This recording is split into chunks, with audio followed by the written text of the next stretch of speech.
Good morning. Okay, so my name is Amy Ross. I'm the academic technologist for AI&e, and I'm going to be going over the updates that we did to our computer lab space. So I'll start from the top and we'll work our way down.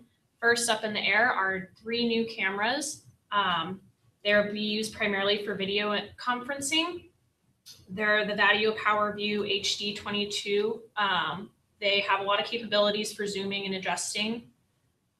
Moving down, we have 9 new Dell computers at the workstation. So for students who will want to be using those, they are on the domain.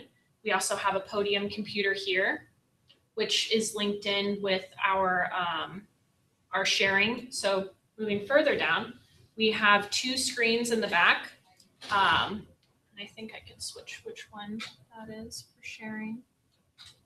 So you can see in the back, we have 2 screens that can show different information. You can toggle between, say, a PowerPoint presentation, and if there are viewers from Link, Skype, conferencing in, they can be displayed there as well. It's also very good for presenters to see their presentation in the back, so they're speaking to the audience instead of speaking to the board.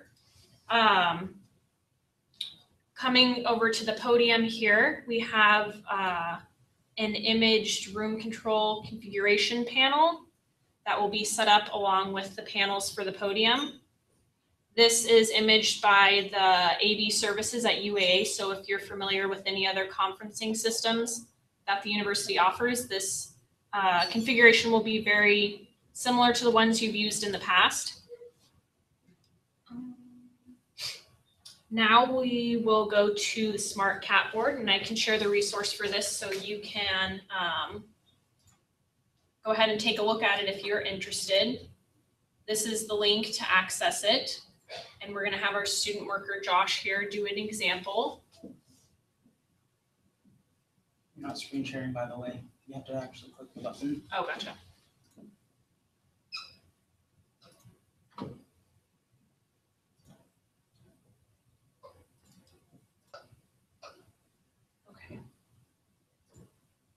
Now I'm sharing.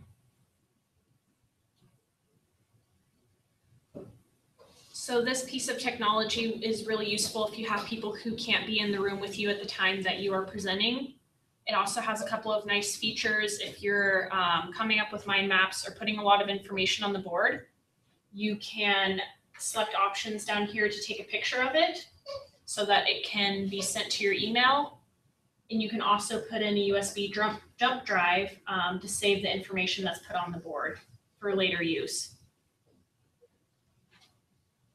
Thanks, Josh.